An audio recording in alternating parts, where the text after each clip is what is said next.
बुखार होता है और उस बुखार के नतीजे में उनको झटके पड़ते हैं तो उनको फेब्राइल फिट्स कहा जाता है और ये एक बेज़रर कंडीशन है। इसमें हम एज अ डॉक्टर ये देखते हैं कि मरीज़ को जो फिट्स की बाकी वजूहात हैं उनको रूल आउट करते हैं, यानी हम ये कंफर्म करते हैं कि आया ये वजूहात तो नहीं है, बच्चे को ऑब्ज़र्व करते हैं। और अगर सिर्फ वो फ़ीवर से है तो उसको जो फ़ीवर की मेडिकेशंस हैं, या उसको अगर इन्फेक्शन की वजह से फ़ीवर हुआ तो इन्फेक्शन की मेडिकेशंस दे के उसको ट्रीट करते हैं और उसमें मरीज़ बिल्कुल ठीक हो जाता है। मिर्गी के वाले से मिथ्स क्या हैं? जो एक बहुत बड़ी मिथ है, आप में से गालबन हर शख्स ने सुनी होगी, वो ये है कि लोग मिर्गी के मरीज़ को जूती सूंघाते हैं। उनका यह ख्याल होता है कि जब उस मरीज़ को हम जूती सूंघाएंगे तो उसके झटके दूर हो जाएंगे। ये एक बहुत बड़ी मिथ है। इसकी वजह ये है कि अमूमन जो जनरलाइज्ड फिट्स होते हैं वो तकरीबन 3 से 4 मिनट तक रहते हैं ज़्यादातर लोगों में।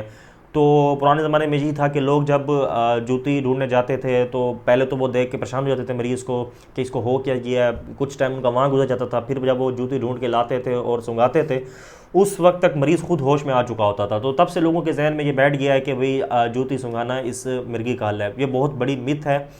इस चीज़ से गुरेज करना चाहिए। बल्कि जिस शख्स को भी मिर्गी का दौरा पड़े तो उसको कुछ एहतियाती तदाबीर जो मैं अब आपको बता रहा हूँ उसको अपनाने के बाद उसे डॉक्टर के पास ले जाना चाहिए।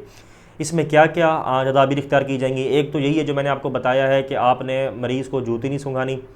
नंबर 2 जो बड़ी अहम चीज़ है जो हम में से हर शख्स करता है वो ये है कि हम जब भी किसी शख्स को बेहोश देखते हैं या उसको कोई भी मसला हो रहा है हम उसको पानी पिला देते हैं। तो ये आपने बिल्कुल नहीं करना, क्योंकि आप देखें जब मरीज़ को झटके पड़ रहे हैं तो मरीज़ को अपने जिस्म पर कंट्रोल नहीं है। जैसे एक आम शख्स खाना खाते वक्त इस चीज़ का फ़र्क कर सकता है कि खाना उसकी खुराक की नाली में जा रहा है, क्योंकि उसका दिमाग उसके जिस्म के इन अज़ा को कंट्रोल कर रहा है। तो जो शख्स मिर्गी का दौरा जिसको पड़ रहा है वो कंट्रोल नहीं कर सकता और आपके पानी पिलाने से वो पानी उसके फेफड़ों में जा सकता है और वहाँ जाके नमूनिया और बहुत ज़्यादा पेचीदगियाँ कर सकता है जिसमें उसकी अचानक मौत भी हो सकती है।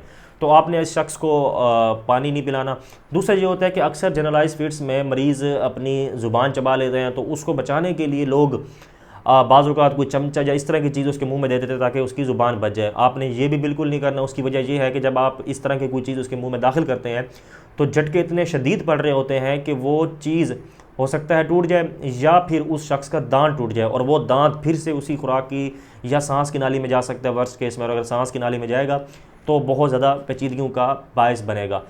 आखिरी चीज़ जो आपने इस हवाले से करनी है वो ये है कि अगर किसी शख्स को झटके पड़ रहे हैं तो अगर वो लेटा हुआ है तो आपने कोशिश करनी है कि उसको एक करवट दिलवा देनी है, ताकि इस दौरान अगर उसका ज़ुबान कटती है और खून आता है तो वो खून उसकी सांस की नाली में ना जाए, पीछे की तरफ ना जाए, बल्कि मुंह से बाहर निकल जाए। तो ये चंद ऐसी तदाबीर हैं जो आप इख्तियार करके मरीज़ को उस टाइम मिर्गी से होने वाली पेचीदगियों से बचा सकते हैं।